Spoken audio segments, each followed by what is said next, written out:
चले आगे कल मैंने देखा था तो कुछ बातें बताई थी। गणित सीखने का मतलब क्या होता है? गणित को जानना और समझना। केवल गणित को किताब में पढ़ लेना है गणित नहीं है, समझ में आई बात है? गणित का मतलब ये हो गया कि किसी भी हिसाब किताब में हमको कोई बेवकूफ ना बनाए, ठीक है? जैसे हमने बताया कि 131 रुपया में 1 लीटर सरसों का तेल मिलता है तो हमारे स्वास्थ्य के लिए बहुत हानिकारक है। क्यों? क्योंकि 131 रुपया में अगर सरसों का तेल मिलता है तो 60 रुपये कम से कम 60 रुपया केजी है, पर केजी है अगर सरसों तो 3 केजी में 1 लीटर तेल निकलेगा तो 36 का दाम 180 रुपया तो केवल सरसों का दाम दिया। और इस 3 केजी का तेल निकालने के लिए कम से कम अगर 10 रुपया केजी मिलेगा तो 30 रुपया तो हो गया, ठीक है? तो ये कितना हो गया? 100 ये हो गया 0 के 0 8 को 10 11 के 1 210 रुपया तेल निकलवाने का और उसका खर्चा आ गया। अच्छा, फिर इसमें जो है सो पाइपिंग होगा, बोतल का खर्च अगर मान लेते हैं कि 1 रुपया या 2 रुपया उसका स्टिकर आदि का खर्च हो गया तो 212 रुपया। फिर उसका भाड़ा किराया लोगों का, फिर उसका दुकानदार का मार्जिन अगर करके हम बात करें तो ये कम से कम मान लेते हैं 5-7 रुपया और हम जोड़ देते हैं ना, देख लो 7 बहुत कम अगर बात हम करें ना, बहुत कम तो 217 से 20 रुपया तक केवल 1 लीटर सरसों के तेल का कीमत बढ़ गया, ठीक है? अब 217 से 20 रुपया में मिल नहीं रही है तो ओरिजिनल तेल कैसे मिल रहा है? समझ में आई बात है? तो हमें गणित आएगा तो उसका हिसाब किताब निकालेंगे कि जब किसान, हालांकि मैंने 60 रुपये केजी सरसों जो जोड़ा है वो बहुत कम जोड़ा, 80 रुपये 90 रुपये बिकता है, बिकता है ना सरसों, 100 रुपये की सरसों बिकता है। ये तो जिस समय में गेहूं का मौसम होता है, सरसों का मौसम होता है, उस समय का 60 रुपया रहेगा, ठीक है? 60 रुपया तब भी नहीं तो तब भी 217 रुपया का मैन्युफैक्चरिंग रेट है। 217 से 20 रुपया उसको बनाने का खर्चा है, जबकि बहुत कम खर्च लगाया, लेबर आदमी नहीं जोड़ा उसमें, ठीक है? तो कम से कम मान लिया जाए कि इसको अगर सारा चीज जोड़ दिया जाए तो 250 से 300 रुपया इसका कॉस्ट पड़ता है आज तक पहुंचने में। तो 250 से 300 रुपया में आपको मिलना चाहिए ओरिजिनल, ठीक है? अगर मुनाफा नहीं ज्यादा लेता है तो अगर 5-10 रुपया मुनाफा लेता है, 5-5 रुपया हर दुकानदार लेता है, डिस्ट्रीब्यूटर से लेके जिला राज्य स्तर के डिस्ट्रीब्यूटर, दुकानदार, छोटे-छोटे दुकानदार जहां तक आपको पहुंचाने हैं तो इसका और रेट में आना चाहिए 450-500 रुपया, ठीक है? ओरिजिनल। तो ये मतलब है कि अगर गणित और टीचर हमारे पास में है या प्रोफेसर है या गणित के लेखक है तो गणित तो हम पढ़ते हैं, लेकिन क्या इसका हिसाब निकलता है कोई टीचर है? किसी प्रोफेसर या किसी राइटर को भी नहीं पता कि हमारे गणित पढ़ करके कोई गलत चीज को पकड़ पाए बात। इसीलिए मैंने कहा देखो, जो आदमी गणित को अगर जानता है वास्तव में वो सबसे पहले किस चीज का विरोध करेगा? ये जो पाठ्य पुस्तक है, संपूर्ण भारतवर्ष में जो पाठ्य पुस्तक चल रही है, चाहे अंग्रेजी मीडियम का हो, चाहे हिंदी माध्यम का, चाहे बांग्ला, तेलुगु, तमिल, मलयालम, किसी भी पाठ्य पुस्तक का हो, चाहे वो प्राइवेट राइटर को हो, तो सबसे पहले गणित जानने वाला किसको बाइकआउट करेगा? किसका बहिष्कार करेगा? किताब का करेगा, कि किताब का गुण गाएगा। लेकिन आज का अध्यापक, आज के प्रोफेसर में इतना एबिलिटी नहीं है, ये क्षमता नहीं है कि किताब को ही संभाल पाए। किताब कोई नहीं समझता है जी। तो किताब का विरोध कौन कर सकता है? जो किताब से ऊपर है, जिसका ज्ञान किताब से ऊपर है, किसी चीज का कभी विरोध कर सकता है? ये ईंट का बना हुआ एक दीवार है, ये ईंट का बना हुआ एक दीवार है, मान लेते हैं ये ईंट का बना हुआ एक दीवार है। ईंट के ऊपर से पानी तब गुजरेगा जब ये पानी का स्तर इतना ऊपर होगा, तब होगा। इससे ऊपर का लेवल होगा पानी का, तब ना उससे गुजरेगा। ये मान लो कि ये नदी है, नदी दोनों तरफ है और ये दोनों तरफ बीच लगा हुआ, बीच में नदी बहती है, तो ये दोनों तरफ पानी तब टेकेगा जब नदी पूरा भरपूर हो जाएगा। समझ में आती है? जिसको इस किताब के ज्ञान से ऊंचा ज्ञान हो जाएगा वही अध्यापक या वही प्रोफेसर किताब का विरोध कर सकता है। बाकी कैसे करेगा? क्योंकि बाकी सारे देश के लोग किताब नहीं उलझा पड़ा हुआ है, उससे वही 2 डिग्री का कोण नहीं, 4 डिग्री का नहीं, 6 डिग्री का नहीं, 8 डिग्री का नहीं, 12 डिग्री का एंगल नहीं बनता भाई बिना चांद के सहायता से, बिना डी के सहायता से वो तो ये कोण नहीं बना सकता है। 4 डिग्री, 2 डिग्री, 3 डिग्री, 8 डिग्री, ये सब कोण नहीं बना पाता। बहुत ऐसे समस्या है जो उसके पास रख दो तो बोलेगा मेरे पास है ही नहीं, इसका कोई सूत्र नहीं है, इसका कोई नियम ही नहीं। वही नहीं हमने करता। तो मेरा मानना ये था कि भाई हम गणित पढ़ते हैं, हमने पूरे देश में पढ़ाते हैं, लेकिन गणित सिखाने वाला नहीं है। और जो सिखाएगा वो सिस्टम का विरोध करेगा। विरोध क्या करेगा कि सोचेगा भाई मैं तो गणित सीखा हुआ तो मेरे को गड़बड़ कैसे काटना है। तो देखो गणित जो बना हुआ है वो मैंने एक और बात कही थी, परीक्षा पास करने के लिए या एग्जाम देने के लिए या छोटी मोटी नौकरी प्राप्त कर लेने के लिए या बहुत बड़ी नौकरी प्राप्त करने के लिए गणित विद्या नहीं बनना है। जो ये गणित दिया था, जो ये गणित का ज्ञान लाया, जिन्होंने शुरुआती समय किसी न किसी व्यक्ति ने लाया या किसी न किसी महापुरुष ने लाया, तो इन्होंने ये कभी नहीं सोचा था कि ये रेलवे के लिए, बैंक के लिए या किसी अन्य IAS IPS अधिकारी के लिए ये सब गणित सिखाया जाएगा, किसी दिन नौकर बनाया जाएगा। ये गणित का काम ही नहीं था नौकर बनाने का। लेकिन आज की शिक्षा व्यवस्था ऐसा हुआ कि केवल और केवल नौकर बनाने के लिए इसका उपयोग किया जाता है, मालिक बनाने के लिए।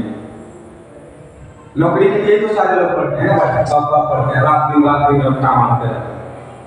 तो वो भी गणित नहीं समझते हैं, तो नौकरी में जाने के बाद उस चीज का विरोध करता है। तो देखो गणित हमारे दैनिक जीवन के लिए काम है। कैसे है वो देखो, मैं आज तुलसी का पौधा, ठीक है, 12 नीम का पौधा,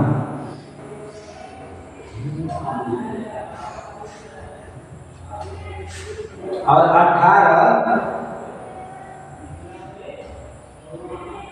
और कोई औषधि का नाम लो भाई, और कोई औषधि का नाम लो, तुलसी की औषधि है, नीम की औषधि है, 18 और औषधि पौधा का नाम लो।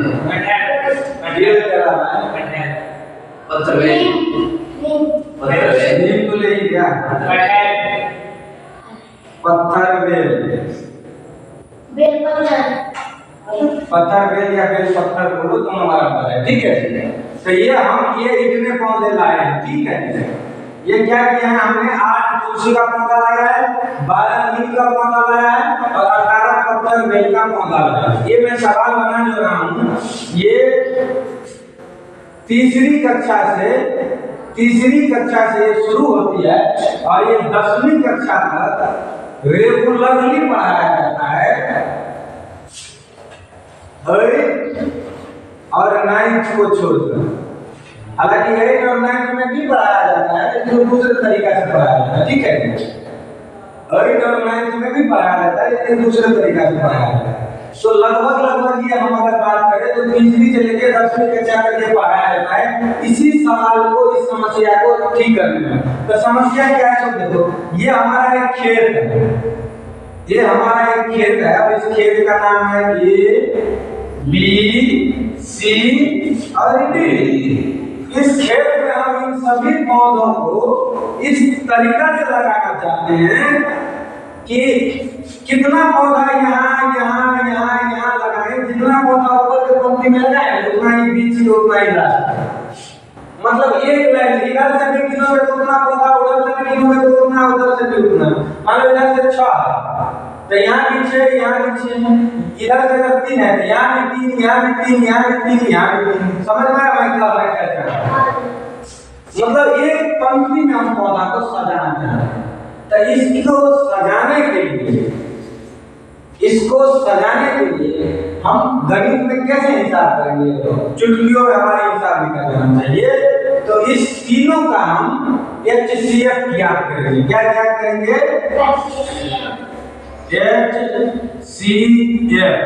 HCF का मतलब होता है, H से होता है हाईएस्ट, हाईएस्ट माने होता है उच्चतम या अधिकतम,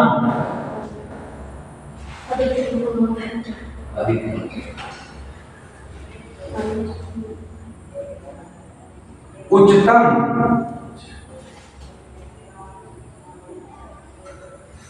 अधिकतम और उच्चतम को कहा जाता है दूसरे भाषा में, स्टैंडर्ड भाषा में महत्तम, ठीक है। कॉमन C4 होता है कॉमन, C4 माने होता है कॉमन, कॉमन माने होता है उभयनिष्ठ या सार्ग, और इन दोनों का मतलब होता है उभयनिष्ठ या सार्ग का मतलब होता है दो या दो से अधिक में सम्मिलित, दो या दो से दो, कम से कम दो, एक में नहीं, दो या दो से अधिक, 3 4 5 6 7 8 9 10 करोड़, और दो या दो से अधिक में सम्मिलित, किसी भी चीज में सम्मिलित। सम्मिलित माने समझ गया, शामिल, ठीक है जी। अच्छा, एक से क्या है यहाँ पे, एक से एक का फॉर्म होता है फैक्टर, ठीक है। फैक्टर माने होता है गुणनखंड या अपवर्तक, गुणनखंड या उभयनिष्ठ या सार्ग समझ में आएगा। ये हुआ हाईएस्ट कॉमन फैक्टर का मतलब हुआ महत्तम समापवर्तक, इसको हम हिंदी में कहेंगे हाईएस्ट कॉमन फैक्टर का मतलब हुआ महत्तम समापवर्तक। ऐसे हम लिख देंगे हाईएस्ट कॉमन फैक्टर, तो इसका मतलब होता है महत्तम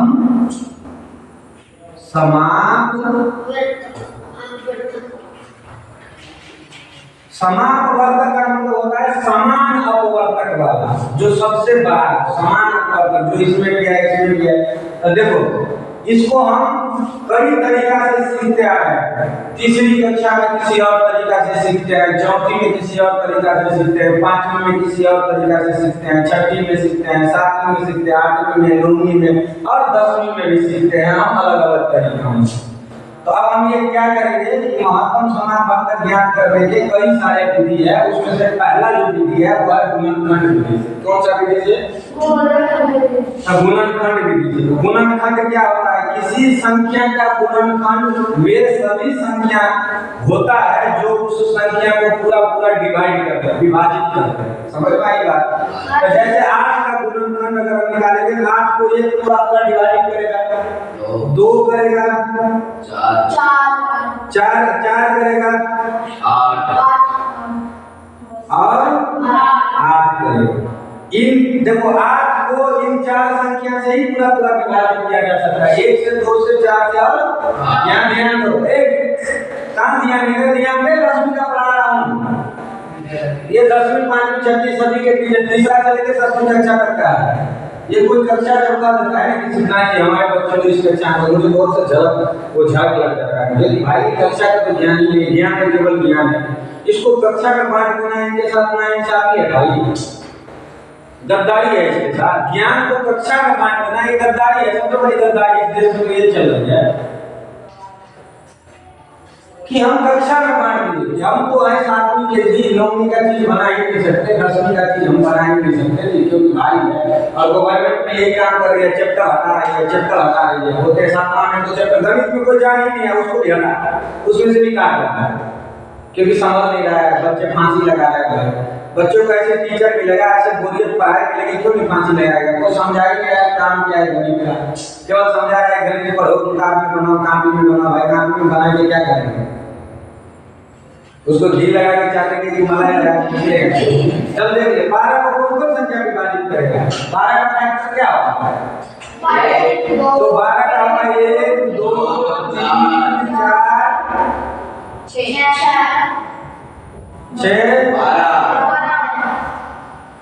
और देख ले भाई, और नहीं ना है।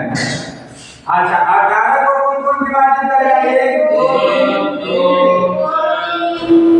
6 1 2 3 4 1 2 3 4 4 मिल गया। 1 2 3 6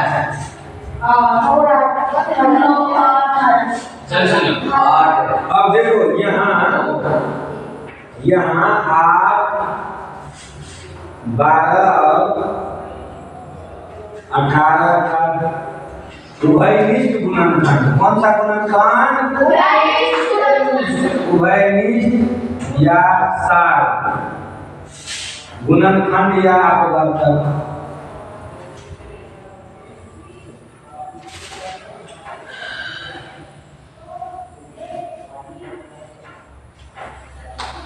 ठीक है जी, कितना है? तो कौन कौन है? देखो, एक भी है, दो भी है सभी में, तीन नहीं है सभी में, चार नहीं है सभी में, आठ है नहीं है, छह है लेकिन दो में नहीं, तीनों में चाहिए। ठीक है, नहीं है, एक और दो है। अच्छा, एक और दो जो गुणनखंड है वो 8, 4 और 12 का है। तो इसमें 12 कौन है? 2 है।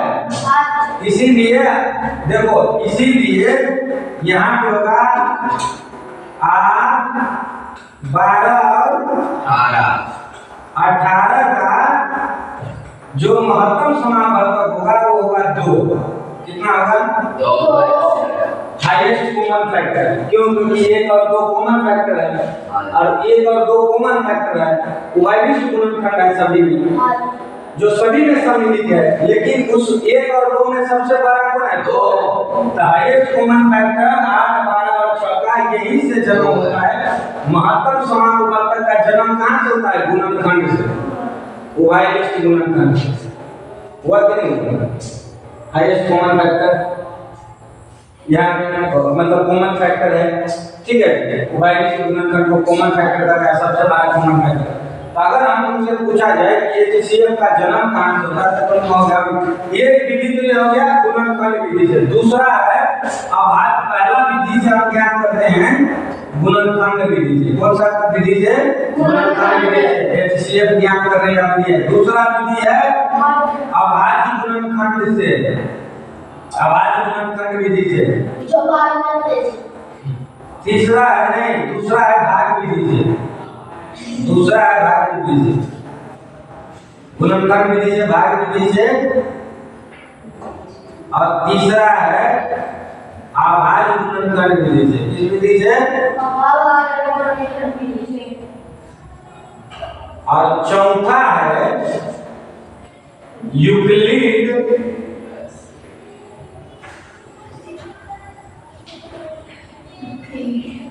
विभाजन विधि से।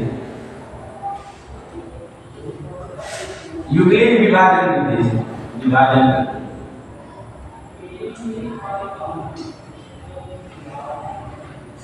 देखो, ये गुणनखंड और भाग विधि से तुम्हें तो तीसरी से लेकर के 9वीं कक्षा तक सिखा दिया जाता है, और 10वीं कक्षा में ये दो विधि सिखाता है, अभाज्य गुणनखंड विधि या यूक्लिड विभाजन विधि। इसी चीज को हम चारों विधि से ज्ञान करना सीखेंगे। पहला विधि तो सीख लिया। अच्छा, ये पहला विधि से ही मुझे ज्ञान हो जाता है कि जन्म यहाँ से हुआ। हमने जन्म बता दिया है इसके कॉमन फैक्टर।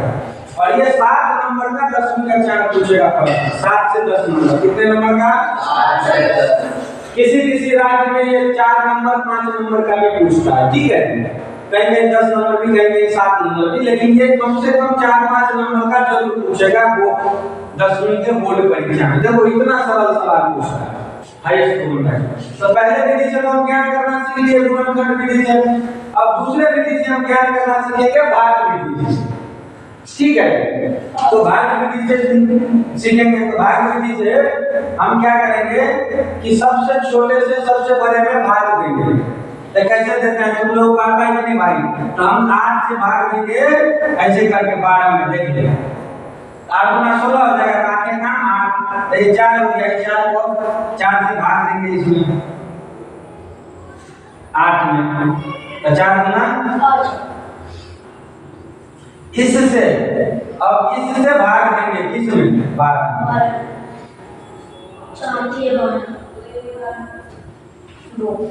भाई यहाँ से मिस्टेक जरूर हुआ है। 4 से भाग होगा 18 में 4 से भाग नहीं होगा। मेरे होगा ठीक। क्यों नहीं होगा? 4 तो 16 आ जाए 18। जल्दी बोला। अब मैंने पूरा पढ़ा सुना तो देख याद तो नहीं आता। आता नहीं थी 1 2 3 4 5 में आता नहीं 4 नहीं आता। पैसे आता तो चलिए किसी का 18 में भाग देख लो। 4 4 16। हाँ जी। 2 बच गए यहाँ से 2 बन गया, 2 से 4 लिखेंगे। हाँ ठीक है 4 आता नहीं, मैं ही कंफ्यूज कर गया था। 2 दूना 4। ये देखो ये जो लास्ट में बचा है यही है मौसम, ये हो जाएगा मौसम। किसका HCF हो जाएगा, HCF किसका हो जाएगा, ये हो जाएगा 8, 12 और 18। 8, 12 और 18 का मौसम हो जाएगा 2।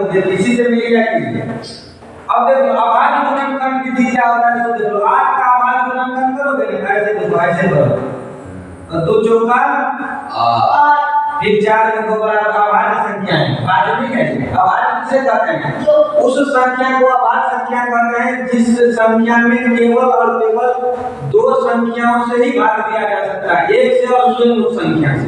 अब तो बता कि 2 में केवल 2 ही से भाग दिया जा सकता है, 1 से और स्वयं 2 से। तीसरी कोई संख्या है जो 2 को विभाजित करेगा।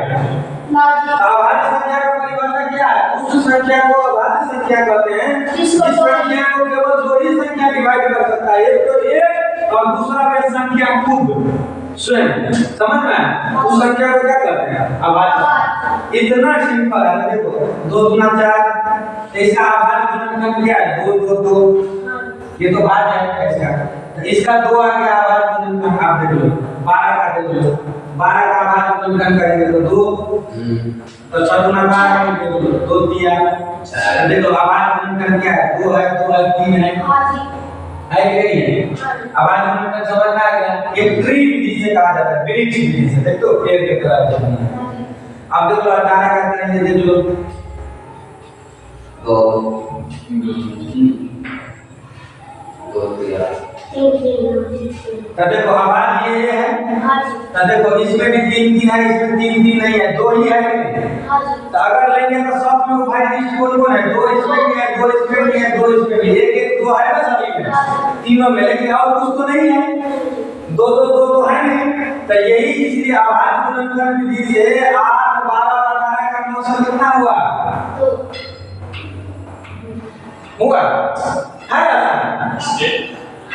अच्छा ये नहीं आएगा तो हमको ये नहीं आएगा, ये नहीं आएगा, ये नहीं आएगा तो ये नहीं आएगा, ये नहीं आएगा तो ये नहीं है। अब देखो जो 10वीं कक्षा में पढ़ाया जाता है वो इम्पोर्टेंट बात क्या है, जो तीसरी, चौथी, 5वीं, 6वीं और 7वीं, ये 5 कक्षा में जो चीज हमको सिखाया जाता है वही चीज का थोड़ा सा परिवर्तन करके, थोड़ा सा। देखो भाई, जैसे हम यहाँ पे लिखे 2a², इसमें हमको जोड़ना है 6a² जोड़ना है, तो कितना हो जाएगा, 8a² हो जाएगा कि नहीं, बोलो। क्यों, क्योंकि a² है। मान लेते हैं कि a² माने ये 2, एक कुर्सी है, एक कुर्सी है, तो 2 कुर्सी और 6 कुर्सी, कितना कुर्सी है। मान लेते हैं ये आम है, a² को मान, a² माने है आम को हमने लिख दिया a², ठीक है। a² हम लिख दिया आम, तो देख लो 2 आम, a² माने आम है, तो 2 आम 6 आम, 8 आम हो गया। और इसी चीज को हम भाई ऐसे तो लिख सकते हैं ना, 2a² प्लस 6a², मतलब 2 आम प्लस 6 आम बराबर कितना आम। तो ये दोनों चीज क्या, 2 विधि है भाई, ये और ये 2 विधि है। जिसको ये आता है ये आएगा, जिसको ये आता है ये आएगा। अब क्या है कि हम इस विधि से मौसम को ज्ञात करेंगे और इस विधि से ज्ञात करेंगे 10वां में चल रहा है। मुझे आश्चर्य इस बात का लगा, जब मैंने गणित सीखा तो हमने सोचा भाई गणित में तो बड़ा झोल है, ये चीज तो हम यही सिखा देंगे बच्चों को तीसरी कक्षा में, ठीक है, 10वां में सीखने की जरूरत नहीं, तीसरी चौथी में भी सीखे। और उसी चीज का नाम दे दिया, अपने नाम से छपा लिया, सेम चीज है। देखो ये तुम लोगों को पता है, ये भाज्य है, सॉरी ये भाजक है, ये भाजक है, ये भाज्य है, तुम्हारा आंख खोल के रहा, और ये भागफल है, समझ में। और ये यहाँ पे 4 क्या है, शेष है। अगर मान लो कि हम भाज्य को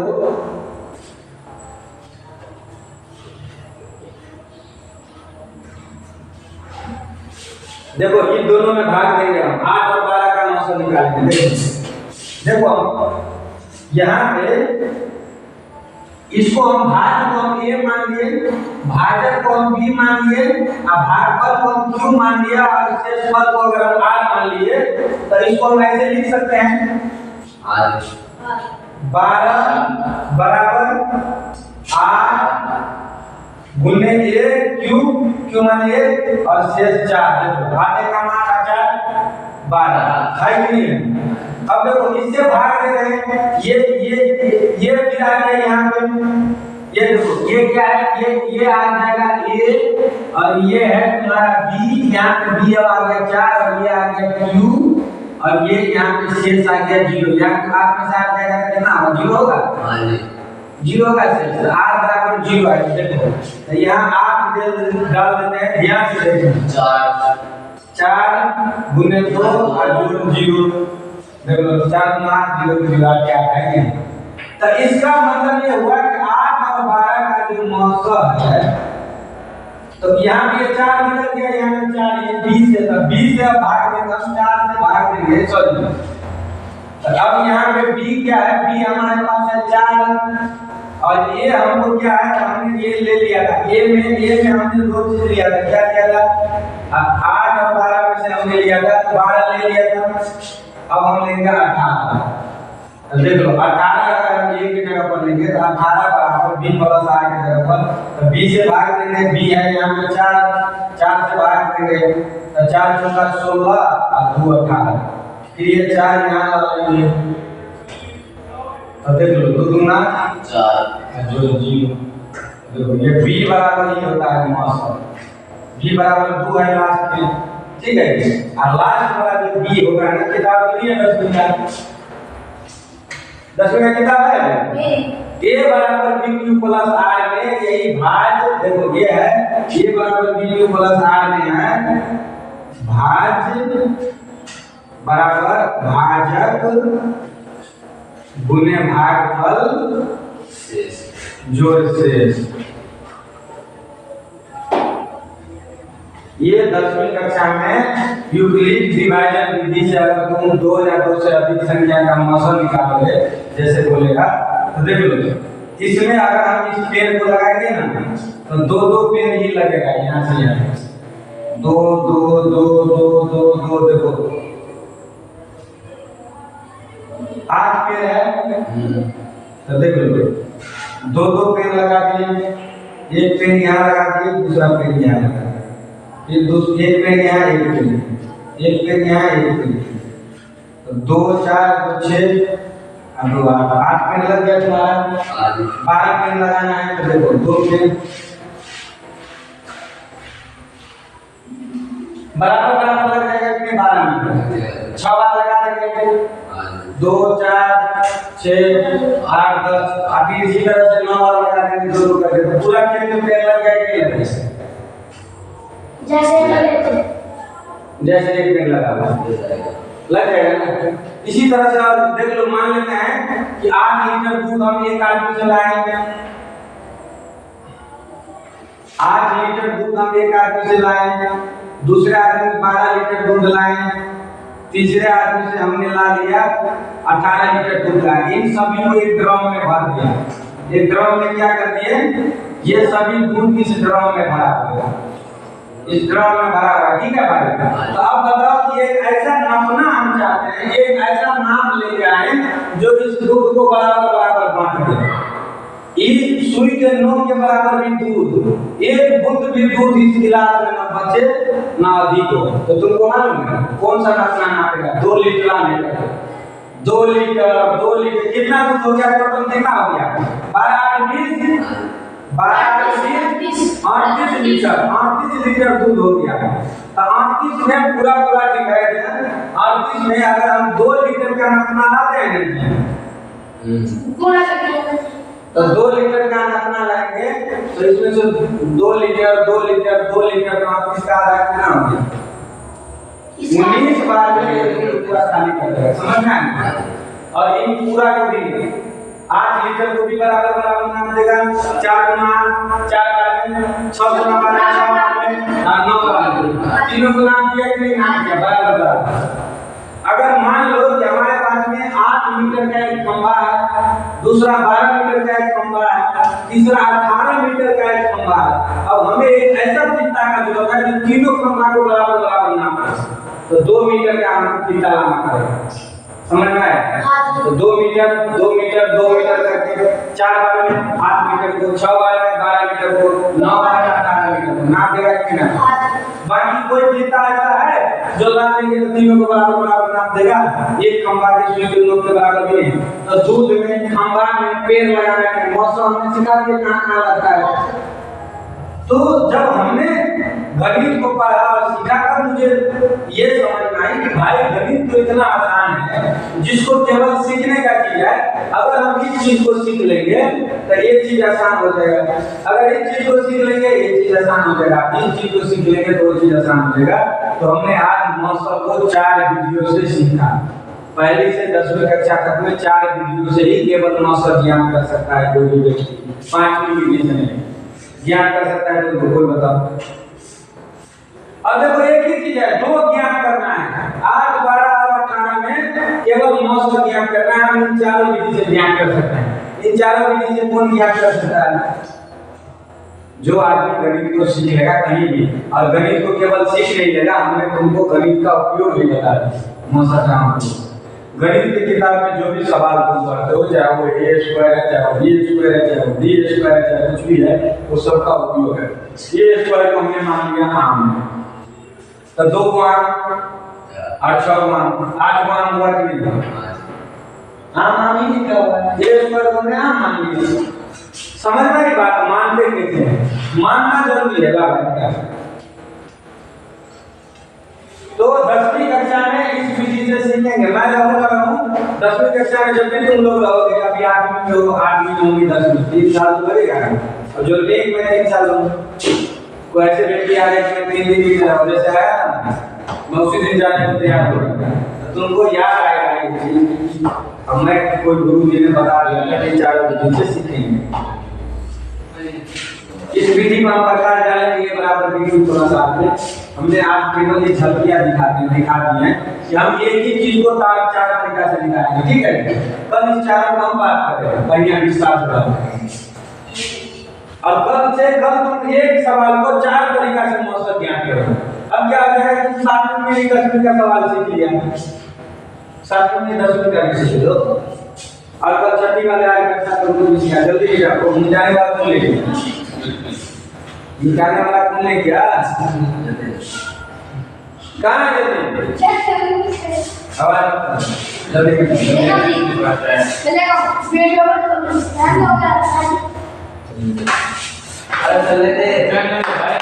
कर दो जी बंद, वो कर दो बंद यहाँ से आवाज तो बड़ा सा बैठा होना चाहिए यार। मेरे मान किसका था है? कोई बात नहीं। देखो मैं इसलिए ये स्क्वायर को मान लिया।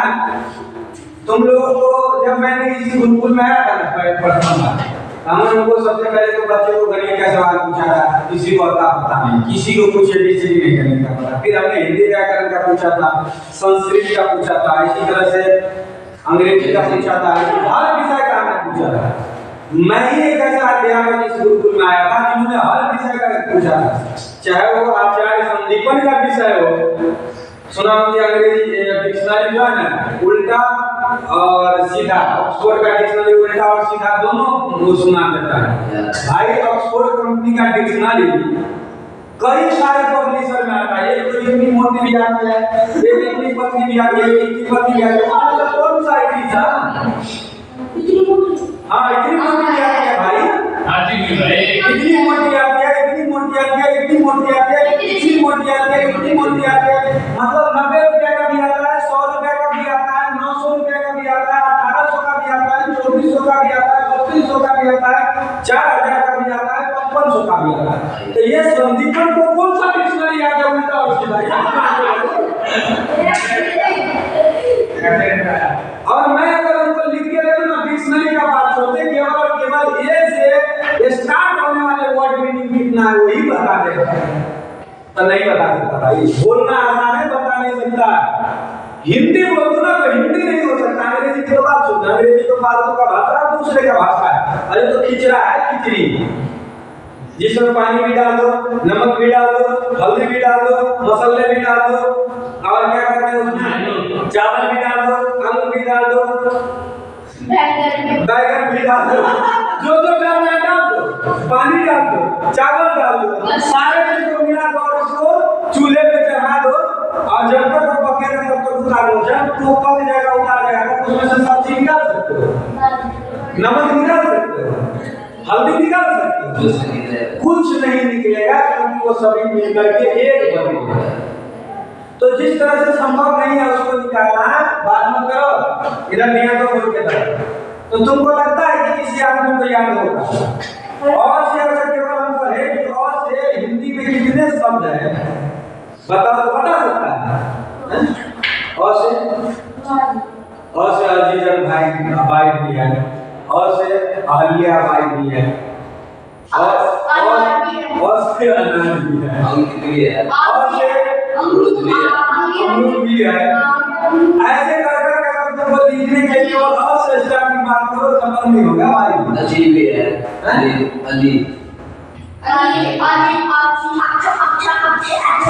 अच्छा भी है। ऐसे हजारों शब्द है, हजार शब्द है भाई, कितने को याद करें? समझ में आया? तो कहने का मतलब यह है कि एक, तो मैंने ये कहा था कि देखो, जैसे हम यहाँ से ए से लेके जेड तक लिखते हैं, 52 अक्षर को छोड़ देते हैं, 26 अक्षर पे चलते हैं। अभी मैं भाषा सिखाता हूँ कि भाषा कैसे बन जाता है। देखो, कोई भी आदमी आपस में हम एक नया भाषा बना सकते हैं। ये भाषा की जो बात करता है ना, क्यों ये बात मैंने कहा, क्योंकि वो कहता है कि मुझे अंग्रेजी का डिक्शनरी ऐसे करके भी, और उल्टा भी और सुल्टा भी है, सुल्टा भी उल्टा भी ना, उसको सुल्टा एक बार याद है, उल्टा की बात नहीं छोड़ दे, उसको सुल्टा भी याद नहीं, मैं जानता हूँ, क्योंकि मैं बेवकूफ थोड़ी हूँ। तो उसको कुछ याद नहीं है, लेकिन बोलता है, फेंकता है, जब तक लिखने दे। तो चलो कैसे होता है ये देखिए। यहाँ हम ए से लेके जेड तक लिखते हैं, बोर्ड पे ध्यान दो, मार्कर ही नहीं काम कर रहा, और मार्कर दे दिया, दूसरे अध्यापक को मार्कर नहीं ले रहा, हम बोले भाई ले आना, थोड़ा सा भाई को मार्कर जा लेके आ, बोलना कि 5 मिनट के लिए दे दो जी, रिकॉर्डिंग का चार बाकी अपना लेना, ये बी सी डी कर देगा, मुझे हमारे G L I J A L N O B Q R S T U V, और क्या है U V W X Y Z, हो गया ना? अच्छा देखो, ए को हम लिखते हैं ऐसे, बी को हम लिखते हैं ऐसे, सी को हम लिखते हैं ऐसे, अच्छा डी को हम लिखते हैं जी ऐसे, ई को हम लिखते हैं ऐसे, एफ को हम लिखते हैं ऐसे, जी को हम लिखते हैं ऐसे। अभी तुम अपना अपना नाम लिख के दिखाना, केवल हम ही लोग भाषा को सीखेंगे। अच्छा देखिए, हमने देखा कि जी को हम लिखेंगे ऐसे, एच को हम लिखेंगे ऐसे,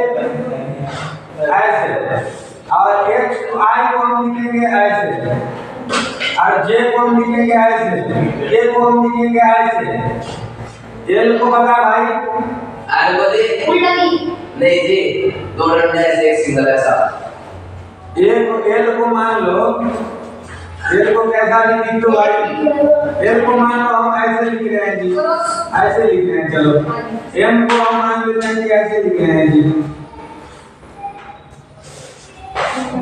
ऐसे लिख देते हैं जी, ठीक है। और हम इसको मान लो हम कि ऐसे लिख दिया जी, कुछ भी लिख दो, इसको मान लो हम ऐसे लिख दिया जी, ऐसे लिख दिया जी, और इसको मान लो हम ऐसे लिख दिया जी। अब कितना रहा भाई, चीन के दे खिड़की की तरह लिख दो जी, उसका नाम लिख देना, जैसे जाने पूछ लिया जी। ये सब देखिए, अब 4 अक्षर और 4 चीज मुझे बता दो भाई, जैसे जाने पूछ लिया जी। ठीक है, कैसे आपको विश्वास करना उर्दी लिखो की उर्दी, उर्दी हां रुको करी,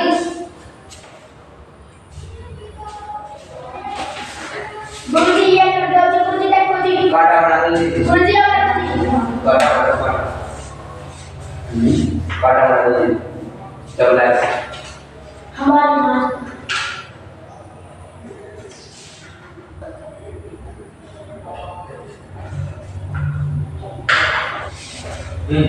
अच्छा अब देखो जी, हमारा नाम है शिवना।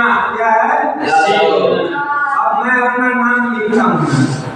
भाषा कहाँ से उत्पत्ति है? देखो गणित कहाँ से उत्पत्ति है? कोई भी चीज का उत्पत्ति है। शिवना लिखेंगे तो हम क्या लेंगे? यस लेंगे। यस लेंगे तो देख लो, यस लेंगे।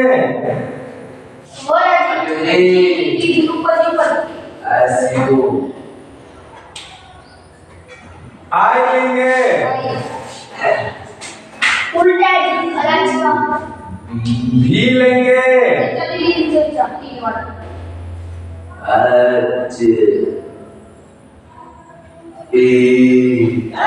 एस एच एच आई भी एम लेंगे, चार की तरह ए लेंगे, ये वाली नीचे की ये हो गया टी टी। हाँ एस लेंगे। कहाँ?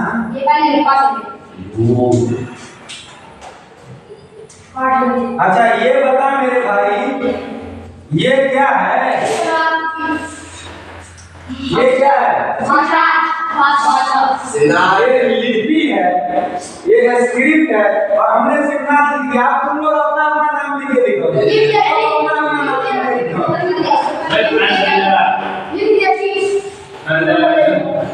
जो अपना नाम लिख के होगा फिर हम इसको बात करेंगे। अपना नाम लिख के दिखा। ये क्या है? ये केवल इसी कक्षा के विद्यार्थी बोल सकता है। ये शिवनाथ जी का है। संदीपन आचार्य संदीपन के पिताजी भी ये पढ़ नहीं सकता।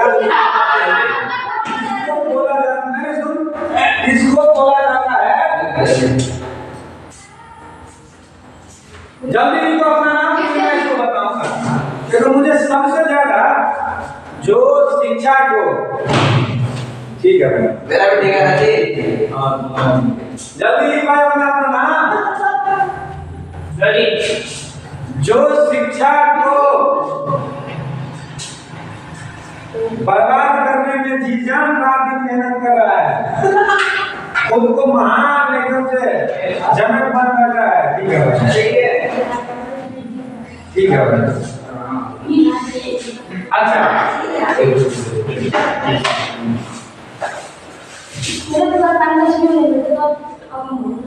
राजकुमारा ये ठीक है, ये हाँ ठीक है। राज के यू का है मार ये ठीक हो गया। चलो यहाँ मत करो, करो दूसरी जानकारी मैं देता हूँ। ये जानकारी इसके बाद हम अभी आज का कक्षा खत्म करेंगे। तुम लोगों को केवल मैं ये चाहता हूँ कि खुद से पढ़ना स्टार्ट करें ना, वो मतलब अपने मन से बना। अपने मन से नहीं इधर मुझे बना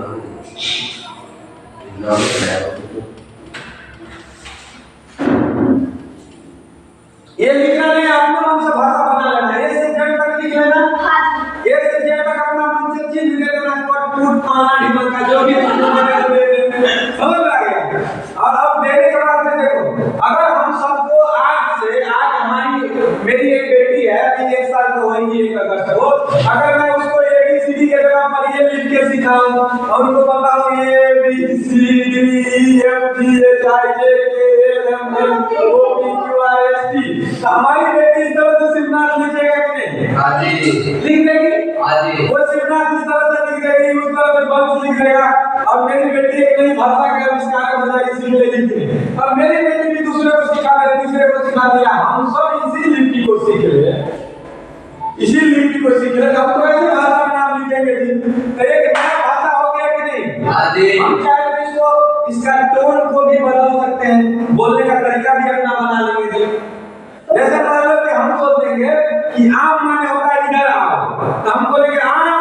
तो तुम यहाँ दौड़े हो क्योंकि हमने तुमको सिखा दिया कैमप का मतलब इधर आओ, ठीक है जी। और हमने तुमको बोल दिया इमली, और इमली का मतलब तुमको समझा दिया कि जाओ, तो हम बोलेंगे इमली का क्या करोगे, कक्षा में जाओगे कि जाओगे? हम टोन भी बदल सकते हैं कि नहीं? इसी को कहा जाता है सीख के पढ़ना। जब तुम सीख के पढ़ोगे ना तो तुम कुछ भी कर सकते हो उस चीज को, और जब तक तुम सीखोगे नहीं ना तब तक इसी तरह से संदीपन आचार्य की तरह बोलोगे हम तो उल्टा भी डिक्शनरी और उल्टा भी याद भाई ये भाषा है। और कोई अंग्रेजी का बहुत बड़ा ये हो गया ना कि हमको अंग्रेजी आता है कि भाई हमको अंग्रेजी आता है कि भाई, वो भाषा बनाया है। भाषा को जान लेना इसका मतलब क्या है? दुनिया के सब चीज को जान लिया, संस्कृत को जान लिया, दुनिया के सब चीज को जान लिया। संस्कृत जानने वाला चोरी करता है, झूठ बोलता है, बेईमानी करता है, क्या नहीं करता है? नहीं करता। संस्कृत बोलने वाला नहीं करता है, झूठ नहीं बोलता है, बेईमानी नहीं करता है, चोरी नहीं करता है, गलत काम नहीं करता है। भाई कोई संस्कृत पढ़ के विद्वान नहीं बन सकता, या ईमानदार नहीं बन सकता, या धर्मात्मा नहीं बन सकता। ये सारे चीज आचरण से बना जा सकता है। वो आचरण में क्या बोलने के लिए बोल रहा है। अब हमने भाषा में सीख लिया, इसी तरह से जब हम भाषा बना सकते हैं तो गणित में सवाल बना सकते हैं, गणित के समस्याओं को सॉल्व कर सकते हैं, समझ में आए। और उसको कहा जाता है पढ़ाई। नहीं तुम जो पढ़ते हो, मैं चाहता हूँ कि इसी तरह से पढ़ाई करो कि जी हमें ये विज्ञान बनाना सिखा दो, विज्ञान को समझना सिखा दो। सागर हो गया, इन्हीं को पता होगा सागर में जैसे से बुढ़ा कर दिया बहुत जल्दी कर दिया। सागर को तो नहीं है, गौ का है, आर का है, सब हो गया सागर। राणा जी रहना है, राणा है,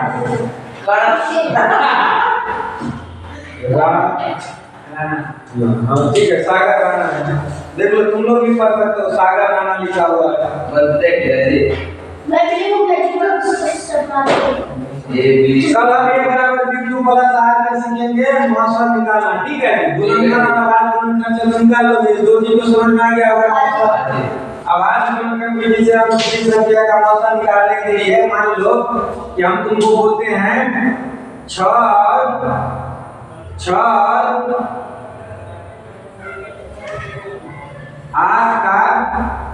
आवाज गुणनखंड विधि से मौसम ज्ञात करो। क्या करके? आवाज गुणनखंड विधि से क्या करोगे? बताओ, 6 का आवाज गुणनखंड करोगे? 6 का आवाज गुणनखंड क्या होगा? 2 गुने 3। और 8 का आवाज गुणनखंड क्या होगा? 2 गुने 4। आवाज ना 4 के भाग हो जाएगा ना मेरे भाई, तो दोनों फिर क्या है? तो 6 और 8 का मौसम क्या हो गया? 2, क्योंकि 2 हो गया दोनों में, और 2 ही बड़ा है और 2 ही छोटा है, तो मौसम क्या हो गया? 2 हो गया कि नहीं हो गया? 6 और 8 का मौसम कितना होगा? 2। हम आवाज गुणनखंड विधि से ज्ञात किए हैं। इसी तरह से हम कल a बराबर b क्यूब प्लस r विधि से ज्ञात करना सीखेंगे, जो कहता है यूक्लिड विभाजन है, लेकिन ये यूक्लिड नहीं भारतीय विभाजन है। समझ में आई बात? मैं ये सिद्ध कर दूंगा कि भारत का विभाजन है, और उन्होंने विदेशियों ने कैसे हमारे भारतीय ज्ञान को अपने नाम से करा लिया। और हम गणित को केवल पढ़ेंगे नहीं, गणित को सीखेंगे भी, और सीखने के बाद दैनिक जीवन में उपयोग भी कहाँ होता है, सतह भी हमने सीखा, खेतों में सीखा, वृक्ष लगाने में सीखा, औषधीय पौधा को लगाने में सीखा, दूध को नापने में सीखा, किसी बिल्डिंग के खंभे को नापने में सीखा, किसी बिल्डिंग के दीवार को नापने में सीखा कि नहीं? तीन तरह के अलग अलग नाम के बिल्डिंग के दीवार हैं, तो उसको हम मौसम की विधि से उसका हल कर सकते हैं, ठीक है? उसमें कलर करना, नापना जो। आज की कक्षा ये खत्म की जाए। क्यों भाई नाम आ गया?